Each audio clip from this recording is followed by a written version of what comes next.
iyang fold nasa gawas, fix siya. Okay, snugly fit. So, atong i-fold ang atong. Then, make sure na ito nga, dili na ito matabunan ng mata. Then always, find the center sa inyong krabat. Okay, kung asa itong sentro sa inyong krabat, dito ninyo ibutang ang. Okay, verify. Okay, na. Make sure nga dili matabunan ng iyong mata, buhay sir. Okay, gunit ibalik. Okay, then, dirito sa likod. Pagkabot sa likod, kini sa kilid, ato siyang lukot gamay, then dirito sa likod. Okay, then maglawas lang siya, then balik kabot na sa front. Pagkabot sa front,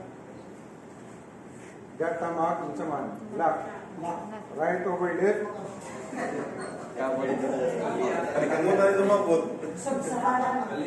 Right over left, then left over right.